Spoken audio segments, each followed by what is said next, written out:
Fire her! Fire that black maid immediately! Mr. Harrison hissed into his lapel mic, eyes darting nervously toward the Chinese billionaire approaching the lobby. She can't be anywhere near this meeting.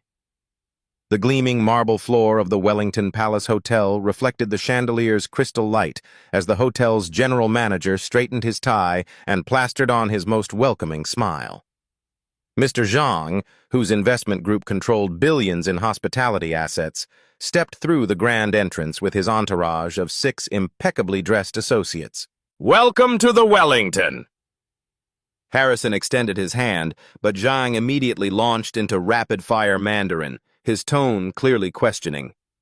Harrison's smile froze as panic flooded his system. He frantically fumbled for his smartphone translation app, tapping desperately as sweat beaded on his forehead. The robotic voice that emerged butchered the pronunciation so badly that Mr. Zhang visibly winced. "I'm so sorry, Mr. Zhang, but I'm afraid none of our staff speak Mandarin," Harrison admitted, watching his career crumble before his eyes. The words hung in the air like a death sentence. The opulent lobby fell silent as Zhang's entourage exchanged knowing glances. Zhang's expression hardened, his fingers tightening around the leather briefcase rumored to contain contracts worth millions. Behind them, a black woman in a gray housekeeping uniform, the same maid Harrison had just ordered removed, quietly pushed her cleaning cart past the tense scene. Her eyes briefly met the billionaire's before looking away, her face revealing nothing. No one noticed her presence as the drama unfolded. No one could see the Harvard diploma and Beijing University master's degree hanging in her tiny apartment. And no one had any idea that in just a few hours, she would change everything. 3 hours earlier, the Wellington Palace Hotel had been a whirlwind of activity. The 5-star establishment, known for hosting dignitaries and celebrities, was preparing for perhaps its most important guest yet. "Mr. Zhang arrives at precisely 2 p.m., Harrison announced during the emergency staff meeting, pacing the employee break room with military precision. His investment group controls over 30 luxury properties worldwide, and he's considering adding the Wellington to his portfolio." He straightened his already impeccable tie. "This could mean international expansion for all of us." The department heads nodded eagerly. The head chef described the authentic Chinese delicacies being prepared. The maintenance supervisor confirmed the presidential suite's temperature was set to exactly 72 degrees. Mr. Zhang's preference according to his assistant's detailed instructions. The concierge had arranged VIP access to the city's most exclusive venues. "Remember," Harrison's voice dropped an octave, his eyes scanning each face. "Mr. Zhang's net worth exceeds the GDP of several small nations. One misstep, and we can kiss this opportunity goodbye." The front desk manager raised her hand tentatively. "Sir, I heard Mr. Zhang prefers conducting business in Mandarin. Should we arrange for a translator?" Harrison waved dismissively. "His assistant assured me Mr. Zhang speaks perfect English. Besides, we've updated our translation software on all hotel devices." He tapped his smartphone. Latest AI technology, practically human. As the meeting dispersed, Harrison stopped the head of housekeeping. "Emma, make sure your staff is invisible today. I want rooms maintained as if by magic. No guests should see your people working." Emma nodded. "Of course, sir. They know the drill." Outside the meeting room, the hotel transformed. Fresh flowers appeared in every corner. Staff practiced their most professional smiles. Security discreetly scanned the perimeter. The Wellington wasn't just a hotel today. It was a stage, and every employee an actor with a precisely defined role in an elaborately choreographed performance. At the center of it all stood Harrison, making minute adjustments to everything from the lobby's ambient music volume to the precise angle of the welcome banner. His 20-year rise from front desk clerk to general manager had been built on attention to such details. The Zhang meeting wasn't just about the hotel's future, it was about his own. The regional director had hinted that successfully securing this deal could mean a promotion to the corporate office. Harrison checked his watch. 1 hour until Zhang arrived. He straightened a slightly crooked painting and allowed himself a moment of satisfaction. Everything was perfect. Everything was under control. In the East Wing's executive suite, Olivia Thomas methodically refreshed the room, her movements efficient and practiced. At 32, she'd been part of the housekeeping staff for nearly 4 years. Invisible labor in a visible world of luxury. She tucked fresh Egyptian cotton sheets with hospital corners, aligning the monogrammed pillowcases with mathematical precision. From her cart, she selected the specific aromatherapy diffuser requested for this room. White tea and jasmine, imported from China's Fujian province. Proper diffusion requires placement away from direct sunlight, she murmured to herself in perfect Mandarin, adjusting the device's position. Her fingers briefly brushed against a book in her work bag, dog-eared pages of advanced international trade theory peeking out beside a well-worn Mandarin English dictionary. The walkie-talkie on her hip crackled. All housekeeping staff need to finish current rooms and remain in service areas, Emma's voice instructed. VIP arrival in 50 minutes. Understood, Olivia responded, quickening her pace.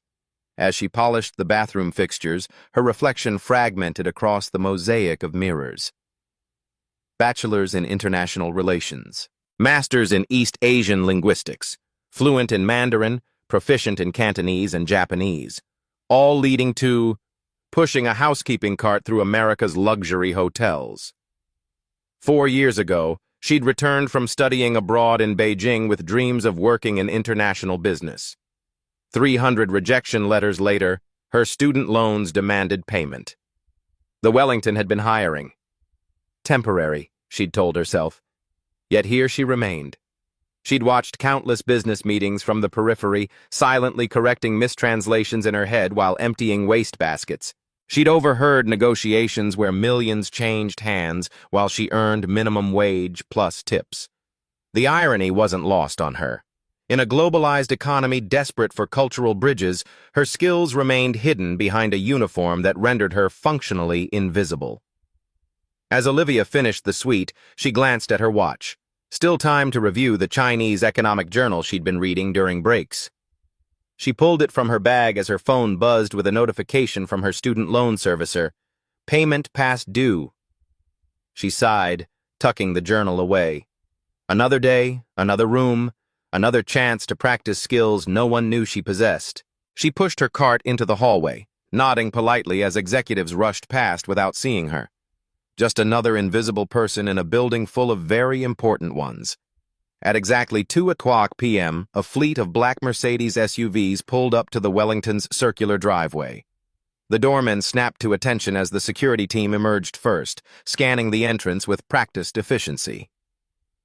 Harrison stood at the front, surrounded by his executive team, all wearing their most welcoming smiles.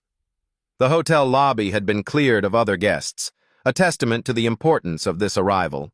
When Mr. Zhang stepped from the second vehicle, the air seemed to electrify. Despite being in his 60s, he moved with the confidence of a much younger man. His charcoal suit was clearly bespoke, his red tie a splash of calculated power against the monochrome palette. Behind him followed 6 associates, each carrying identical leather portfolios. "Welcome to the Wellington Palace Hotel, Mr. Zhang." Harrison stepped forward with an extended hand. "We're honored by your presence."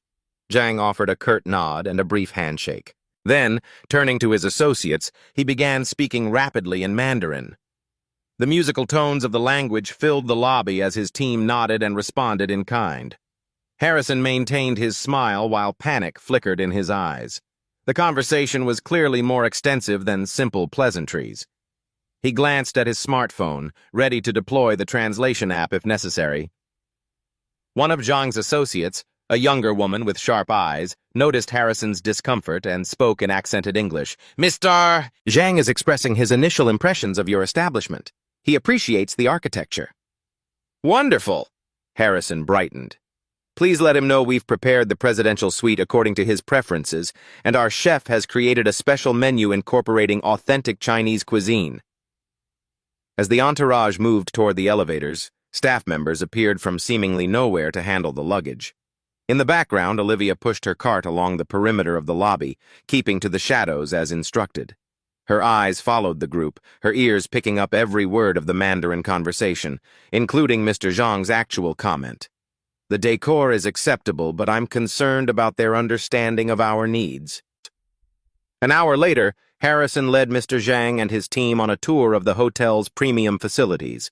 They moved through the spa with its imported Japanese soaking tubs, past the Michelin-starred restaurant where the chef presented sample appetizers, and into the grand ballroom where Harrison enthusiastically described how it could be transformed for international conferences. Throughout the tour, Zhang spoke primarily to his team in Mandarin. His associate, introduced as Ms. Lin, provided occasional translations, but Harrison sensed he was missing critical information. Zhang's expressions remained unreadable. His questions filtered through layers of translation that seemed to dilute their meaning. As they entered the hotel's executive conference room for the formal presentation, Harrison felt sweat beading at his collar. The stakes were too high for miscommunication. Our presentation today outlines the investment opportunity, Harrison began as his team distributed leather-bound portfolios. We've included market analysis, revenue projections, and proposed expansion plans, Ms. Lin translated. But Zhang's attention had already shifted. He was asking something to his associates, gesturing toward the windows overlooking the city skyline. Mr. Zhang is inquiring about the local business district, Ms. Lin explained. Specifically, he wants to know about zoning regulations affecting hotel properties and how they compare to regulations in Shanghai. Harrison blinked, unprepared for such a specific question.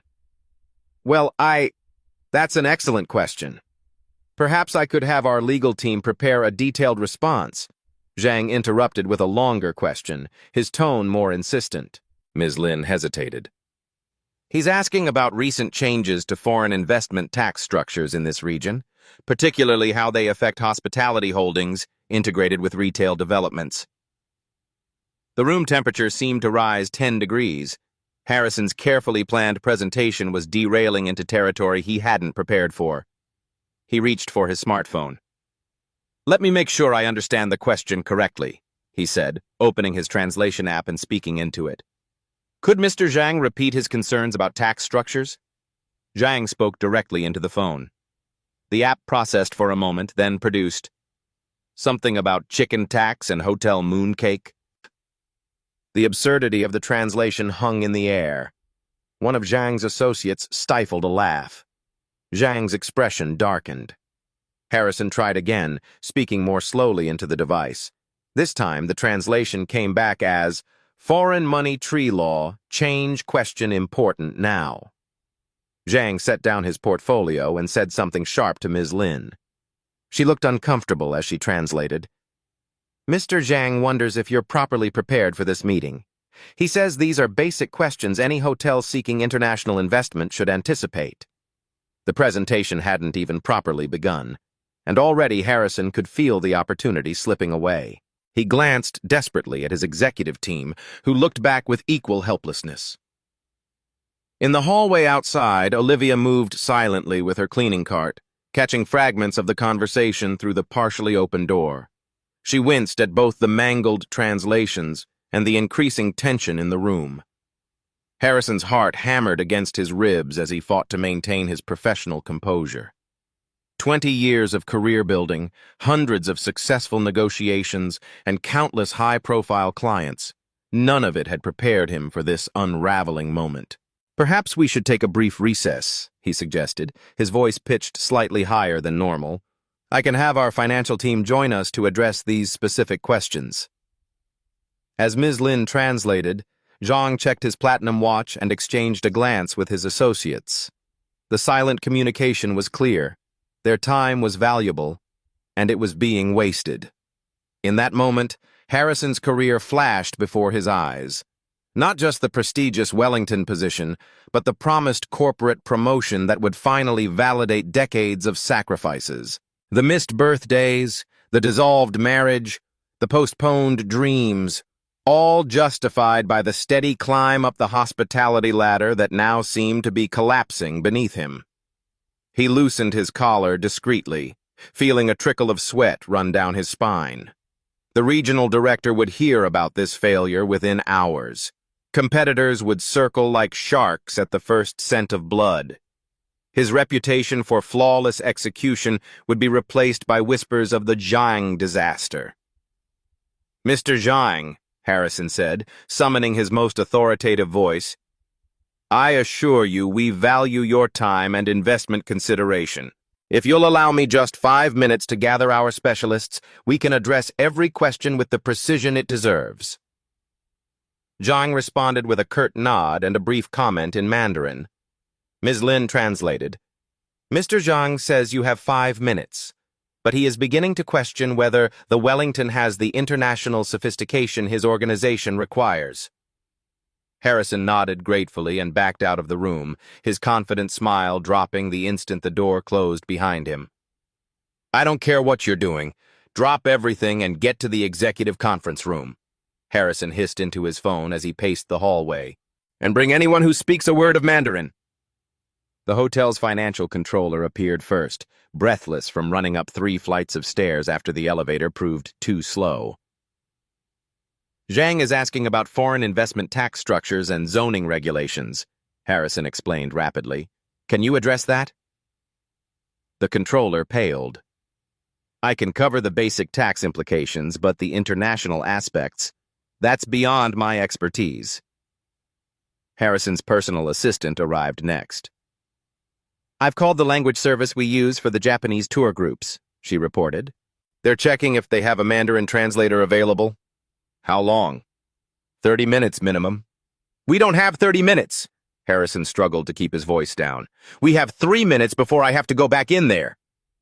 The food and beverage director suggested using multiple translation apps simultaneously to cross-reference results. The sales director proposed focusing on the visual elements of their presentation to circumvent the language barrier. The head of security mentioned his cousin took Mandarin in college, though he lived 2 states away. Each suggestion hit the wall of impracticality as the minutes ticked by. Harrison's assistant returned, phone in hand. "The language service says their only Mandarin speaker called in sick. They're trying to locate a backup." Through the cracked door, Harrison could see Zhang checking his watch again, leaning over to whisper something to Ms. Lin. She nodded gravely. The IT manager joined the growing cluster of executives in the hallway. "The translation app is failing because it's programmed for conversational Mandarin, not business and legal terminology," he explained. "Even with a better connection, it wouldn't handle the specialized vocabulary." Harrison checked his watch. 4 minutes had passed. His 5-minute reprieve was over, and he had nothing to show for it except a growing sense of doom. "Options?" he demanded, looking around the circle of his most trusted team members. Silence. "Very well." He straightened his tie and took a deep breath. "I'll go back in and apologize for our unpreparedness. I'll request to reschedule the formal presentation for tomorrow, which gives us time to find a proper translator." Even as he said it, Harrison knew that rescheduling was tantamount to failure. In Zhang's world, second chances were rarely given.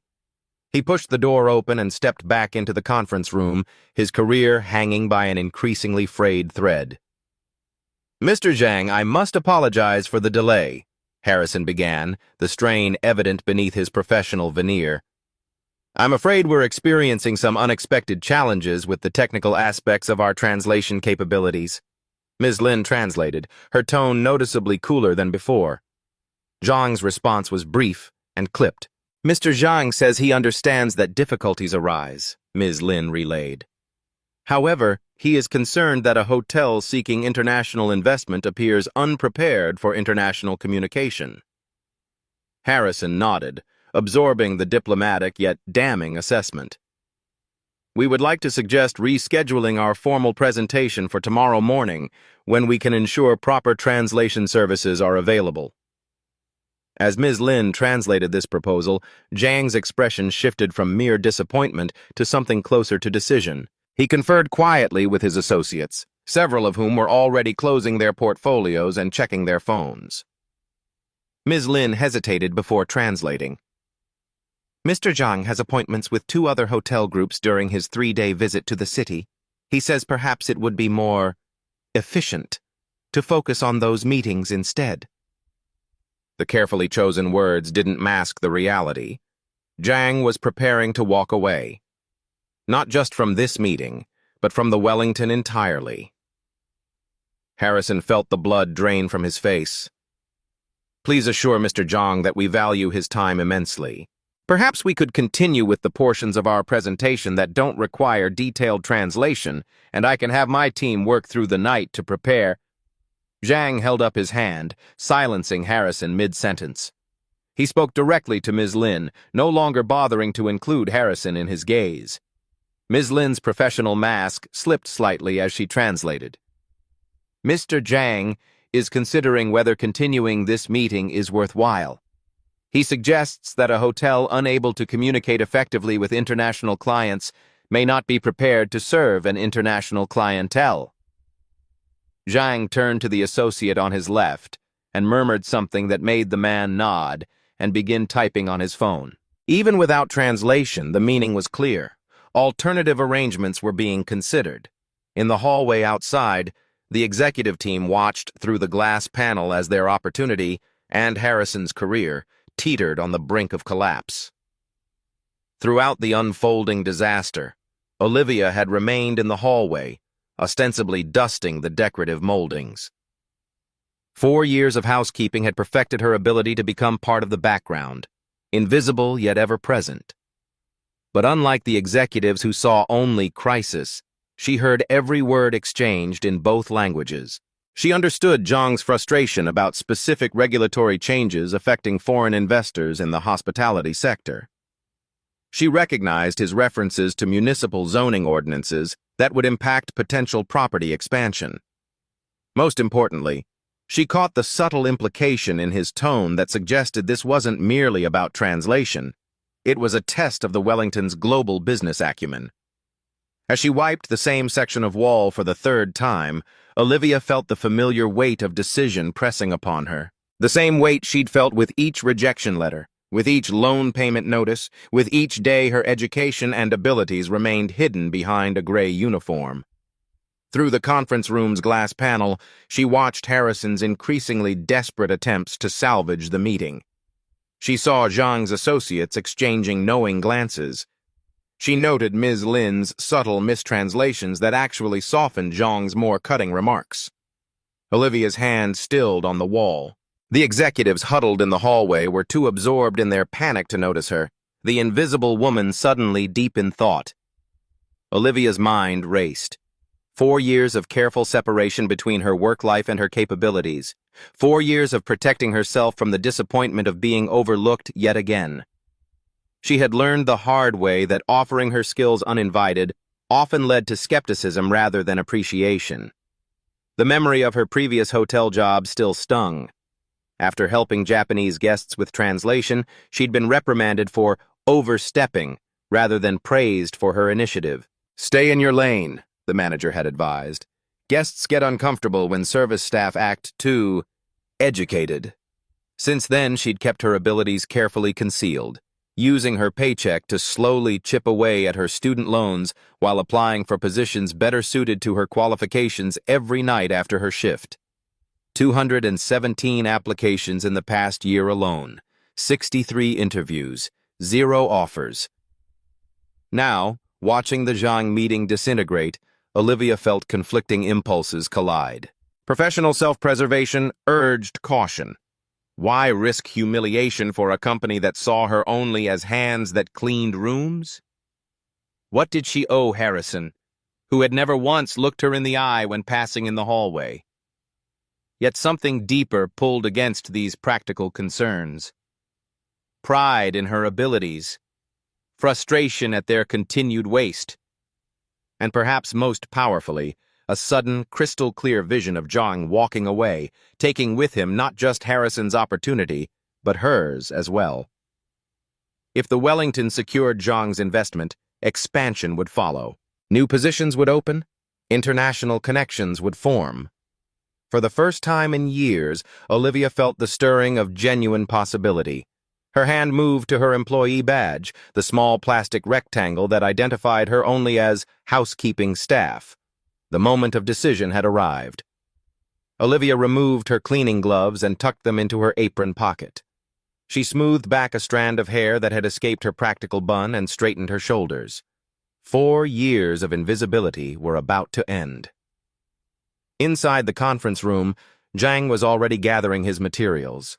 Harrison's face had taken on the waxy pallor of a man watching his career evaporate before his eyes. "Mr. Zhang," Ms. Lin was saying, "perhaps we should consider our afternoon appointment at—" "Excuse me?" Olivia's voice cut through the tension as she stepped into the doorway. Every head turned, expressions ranging from confusion to irritation at the interruption. Harrison recovered first. "Not now," he said sharply, making a dismissive gesture. "We're in the middle of an important meeting."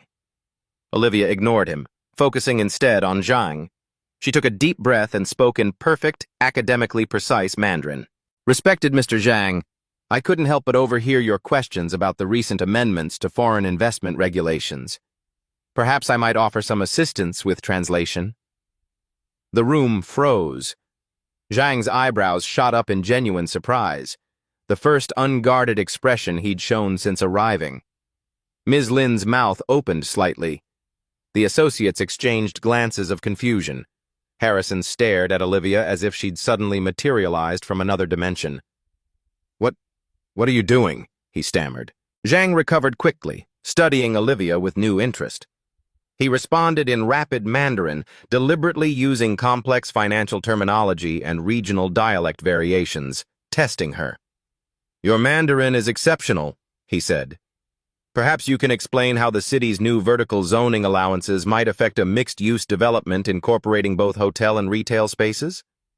Without hesitation, Olivia responded with a detailed explanation of the recent zoning changes, citing the specific municipal codes and comparing them to similar regulations in major Chinese cities. As she spoke, the atmosphere in the room transformed. Zhang's associates straightened in their chairs, several taking notes. Ms. Lin watched with professional assessment, her expression a mixture of surprise and respect. Harrison's shock gave way to confusion, then to the dawning realization of unexpected salvation. His eyes darted between Olivia and Zhang, tracking the animated conversation he couldn't understand but could clearly see was going well. "If you don't mind my asking," Zhang said, gesturing to Olivia's housekeeping uniform, "how does someone with your linguistic abilities and knowledge of international business regulations come to be working in this capacity?" Before Olivia could answer, Harrison stepped forward, his composure partially recovered. "I believe we should continue this conversation properly," he said, pulling out a chair at the conference table. "Please, join us. I'm sorry, your name is—" "Olivia," she said simply. "Olivia Thomas." Harrison's smile didn't reach his eyes as he guided Olivia to a seat at the conference table. "Ms. Thomas will assist with translation while we locate our professional interpreter," he explained to the room, his tone suggesting this was a temporary measure, a band-aid rather than a solution. Leaning close to Olivia, he whispered urgently, "What department are you with exactly?" "Housekeeping, sir," Olivia replied, maintaining her composure despite the tension crackling around her. Harrison's smile faltered. "Housekeeping," he repeated, as if the word itself were problematic. His eyes flicked nervously to Zhang, who was watching their exchange with interest. "And you speak Mandarin? How exactly?" "I studied at Beijing University," Olivia said. "I have a master's in East Asian linguistics and international business relations." The information hit Harrison like a physical blow. His whisper became more strained. "And you didn't think to mention this during the hiring process?" "It was on my resume," Olivia replied simply. Page 2, under educational background.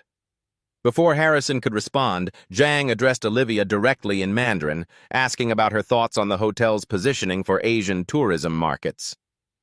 As Olivia began to answer, Harrison interrupted. "Perhaps we should stay focused on the investment presentation," he suggested, reclaiming control of the meeting. "Ms. Thomas can translate my points for Mr. Zhang, but let's maintain our agenda." He signaled to his assistant, who hurried forward with the presentation materials. Tell Mr. Zhang we'll proceed with our overview of the investment opportunity, he instructed Olivia, his tone making it clear she was to serve as a conduit, not a participant. Olivia translated Harrison's request, but Zhang waved it away, continuing his direct conversation with her about international market positioning. Harrison cleared his throat loudly. Ms. Thomas, please explain to Mr. Zhang that we have prepared an extensive presentation on exactly these topics, which I would be happy to walk him through. The underlying message was unmistakable. Return to your proper place. You are here to translate, not contribute. Olivia hesitated, caught between her momentary visibility and the habit of professional acquiescence that had sustained her employment for 4 years. The conference room had become a battlefield of unspoken power dynamics.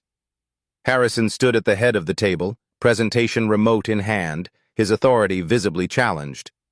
Zhang remained seated, his attention fixed on Olivia rather than the presentation screen. The executive team hovered uncertainly near the walls, while Zhang's associates watched the unfolding situation with analytical interest. Olivia felt the weight of every gaze. This moment, this exact crystalline moment, would determine whether she stepped back into invisibility or finally claimed the professional recognition she'd spent years preparing for. She turned to Harrison, speaking in English so everyone would understand. Mr. Harrison, Mr. Zhang is specifically interested in how the Wellington plans to adapt to Chinese business travelers' expectations. He's concerned that the presentation materials reflect Western assumptions about luxury accommodations rather than Chinese preferences. Harrison's expression tightened. And how exactly would you know what's in our presentation materials, Ms. Thomas? The question hung in the air, pointed, accusatory. Olivia straightened in her chair. I wouldn't. But I do know that Mr. Zhang just expressed that concern to his associates. She switched to Mandarin, addressing Zhang directly.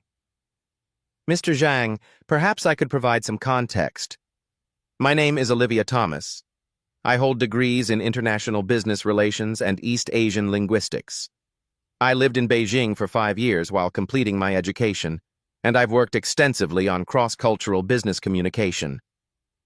She paused, then added in English for the benefit of the room. I'm currently part of the housekeeping staff here at the Wellington, but my background might be helpful in facilitating today's discussion. The directness of her self-introduction silenced the room. Harrison's face flushed with a mixture of embarrassment and anger. One of the executive team members whispered something to another, both glancing between Olivia and Harrison with undisguised surprise. Zhang studied Olivia for a long moment before responding in Mandarin. A person with your qualifications working in housekeeping? This is most unusual. Sometimes life takes unexpected turns, Olivia replied with dignity. But perhaps today that unusual path might benefit everyone in this room. Zhang nodded slowly, then turned to Harrison. With Ms. Lin now translating his words, he said, I would like Ms. Thomas to participate in this meeting not merely as a translator, but as someone who understands both our cultures. If she has insights into how your hotel might better serve Chinese clients, I wish to hear them. It wasn't a request. It was a directive from a man accustomed to having his preferences accommodated. Harrison's knuckles whitened around the presentation remote as he forced a smile. Of course, Mr. Zhang, we're all about discovering hidden talent. Perhaps we should restart the presentation, Harrison suggested, attempting to regain control of the meeting. Ms. Thomas can translate as we... If I may, Olivia interjected in Mandarin, addressing Zhang directly. I believe your primary concern was about recent regulatory changes affecting foreign investment in hospitality properties, specifically regarding the new municipal zoning codes that came into effect last quarter. Zhang nodded, leaning forward with interest. The city has indeed implemented changes that actually favor international investors in the hospitality sector, Olivia continued, her Mandarin flowing with the confidence of academic precision. The most significant is the tax abatement program for properties incorporating cultural exchange elements, something that would align perfectly with your investment portfolio's emphasis on cross-cultural hospitality experiences. As she spoke, Zhang's associates began taking detailed notes. Ms. Lin, no longer needed as the primary translator, observed Olivia with professional assessment. Olivia seamlessly shifted to addressing the specific questions Zhang had asked earlier about vertical zoning allowances, drawing parallels to similar regulations in Shanghai and Beijing. Her explanation included nuanced comparisons between Chinese and American regulatory approaches, contextualizing the information in a framework immediately recognizable to Zhang. This area of the city was rezoned last year to permit integrated commercial hospitality developments up to 40 stories, she explained, gesturing toward the window overlooking the business district. The Wellington's location is particularly valuable because it falls within both the tourism corridor and the international business zone, qualifying for dual-category tax incentives. Harrison watched in astonishment as Zhang nodded with increasing enthusiasm, asking follow-up questions that Olivia answered without hesitation. The conversation had transformed from a halting, translation-dependent exchange into a fluid, sophisticated discussion of international business opportunities. For the first time since the meeting began, Zhang smiled, a genuine expression that transformed his stern countenance. "You understand our perspective," he said to Olivia. "This is refreshing. Most American businesses approach Chinese investors with assumptions that miss cultural nuances critical to successful partnerships." Harrison glanced at his executive team, silently communicating a clear message. Whatever was happening, it was working. The deal might be saved after all, though not in the way anyone had anticipated. As the conversation progressed, Zhang's curiosity about Olivia became evident. Between discussions of investment strategies and market analyses, he asked about her background. "You mentioned Beijing University," he said. "What led you there?" "I received a prestigious scholarship during my undergraduate studies," Olivia explained, briefly translating the exchange for Harrison's benefit. "I was originally focused on international relations, but became fascinated by the critical role of language in global business negotiations." She described her 5 years in China, beginning with intensive language immersion, followed by specialized business courses taught entirely in Mandarin. Her thesis had examined cross-cultural communication strategies in luxury hospitality settings across Asian markets. "My professor was Dr. Li Wei at the School of Economics," she added. Zhang's eyebrows rose. "Dr. Li is my wife's cousin, a brilliant economist." This unexpected connection shifted the atmosphere further. Zhang was no longer merely impressed by Olivia's language skills. He now viewed her through the lens of shared academic networks and cultural understanding. Harrison, sensing the conversation's importance despite understanding only fragments, asked Olivia to explain what was being discussed. "Mr. Zhang and I discovered we have a connection through my former professor at Beijing University," she summarized. "We're discussing how my research on luxury hospitality in Asian markets might be relevant to his investment considerations." Harrison nodded, his expression a complex mixture of relief at the meeting's positive turn and discomfort at the revelation that a housekeeping employee possessed qualifications exceeding most of his executive team. "And how exactly did someone with your background end up—" Harrison gestured vaguely at her uniform, letting the question hang unfinished. "That's a longer story," Olivia replied with diplomatic brevity, turning back to Zhang to continue their discussion. The conversation evolved beyond mere translation into a sophisticated exploration of cross-market hospitality investment strategies. Olivia wasn't simply conveying words between languages. She was bridging business cultures, providing insights that neither Harrison nor Zhang had anticipated. The Wellington's current design already incorporates several elements that Chinese luxury travelers value, she noted, gesturing to the conference room's layout. The emphasis on privacy, the Eastern exposure of premium suites, the attention to water features in common areas, these align with feng shui principles that matter to discerning Chinese clients. She then shifted to addressing specific weaknesses, translating her observations for Harrison's benefit. The hotel lacks dedicated tea service areas and has limited multi-generational accommodation options, which are critical for Chinese family travelers, she explained. Additionally, The current digital payment systems don't integrate with platforms like WeChat Pay or Alipay, which Chinese business travelers expect. Harrison blinked, taken aback by the precision of her analysis. These were issues his team hadn't even considered. Zhang nodded appreciatively. "You understand nuances that most Western hospitality groups miss entirely," he said.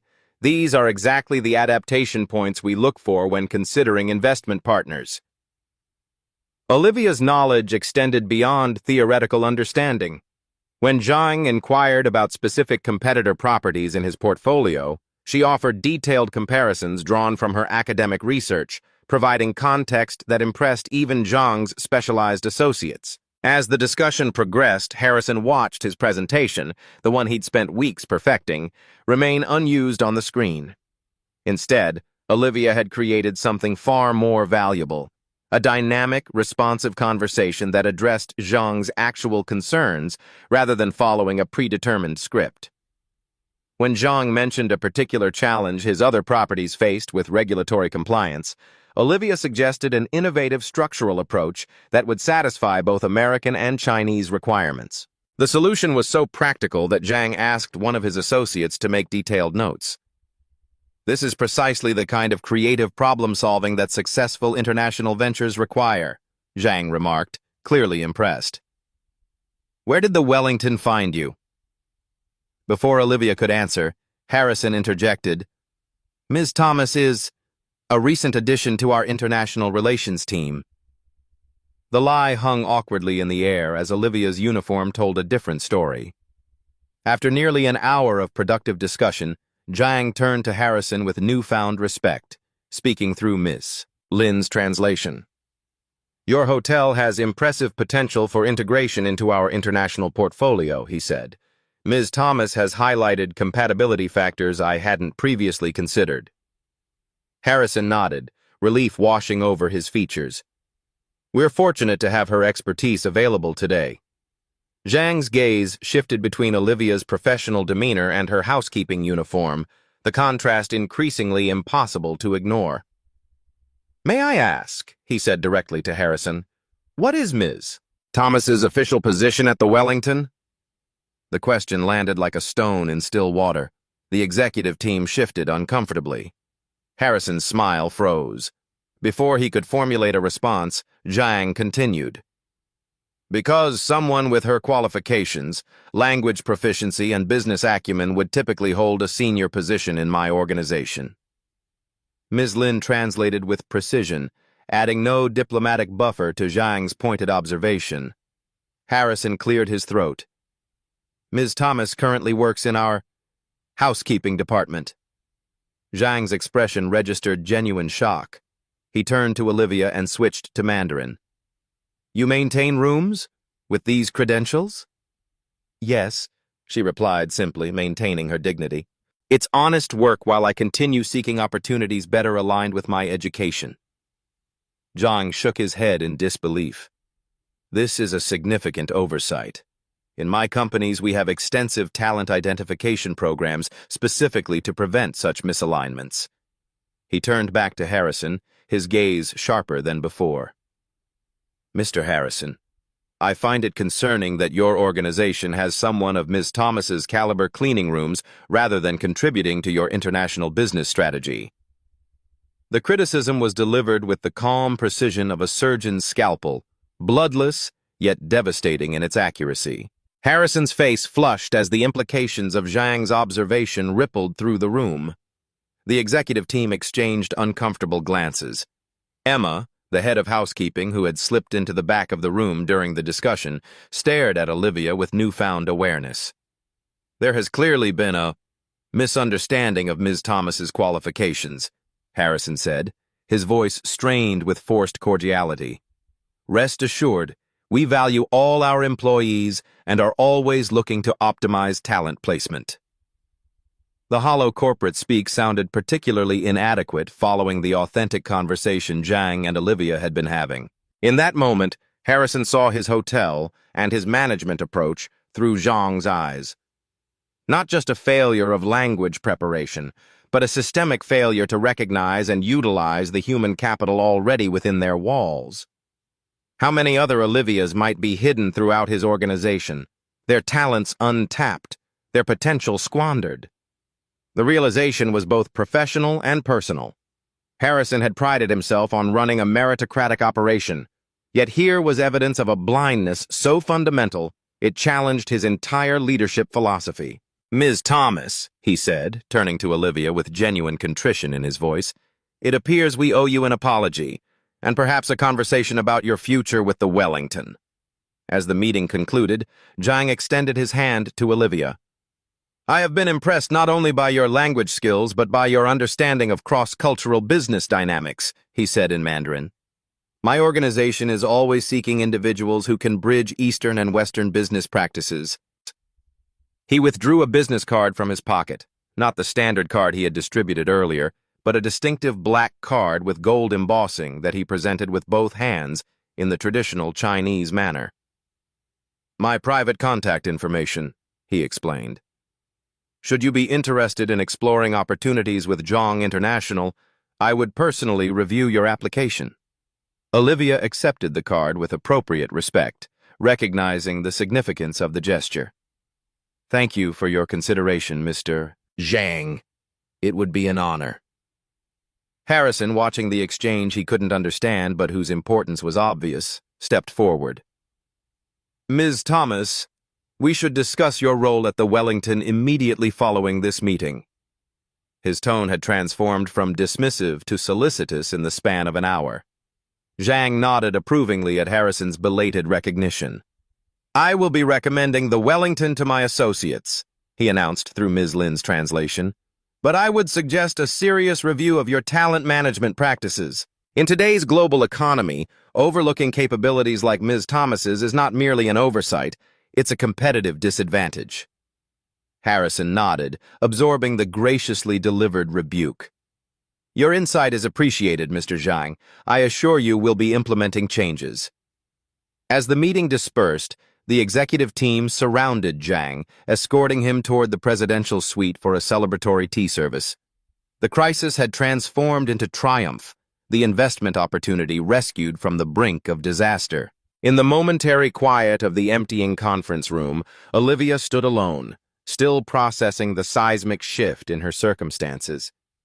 The weight of invisibility had lifted, replaced by the vertigo of sudden recognition. Emma approached hesitantly. "I had no idea," she said, gesturing to the conference table where Olivia had demonstrated her capabilities.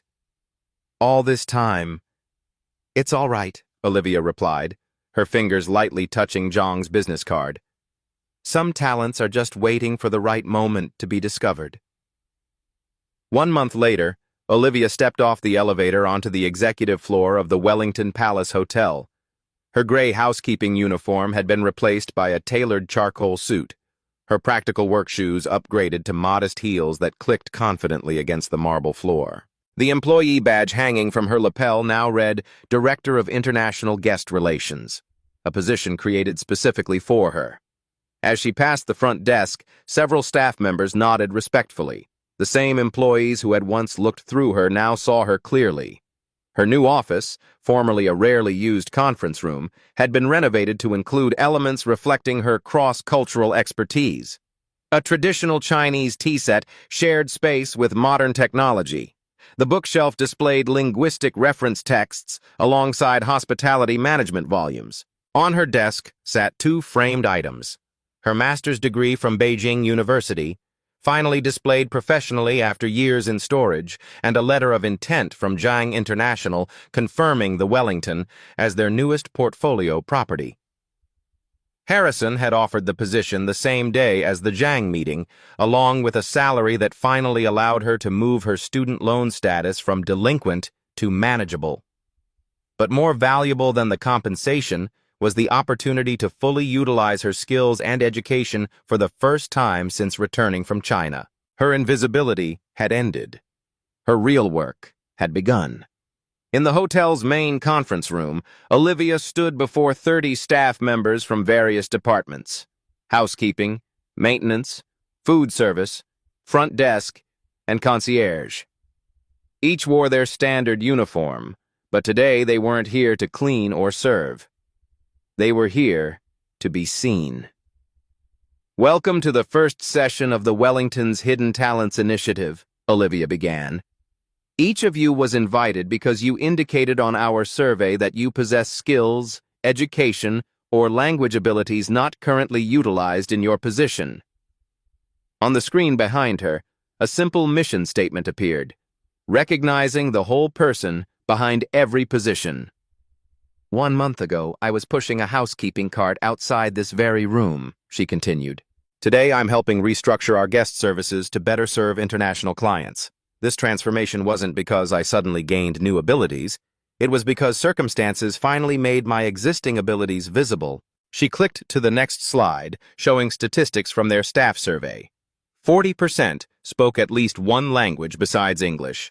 65% held degrees or certifications unrelated to their current positions. 78% possessed specialized skills they never used at work. "This isn't just about language skills," Olivia emphasized. "It's about recognizing that every person who works here brings their whole self to the Wellington, not just the parts we see in their job descriptions." Harrison, standing at the back of the room, nodded approvingly. The initiative had been his idea, a systematic approach to prevent future Olivia situations, as the executive team now called them. "Today," Olivia continued, "we'll begin creating professional development pathways that align your hidden talents with the hotel's needs. Because excellence in service begins with recognizing excellence in our own people."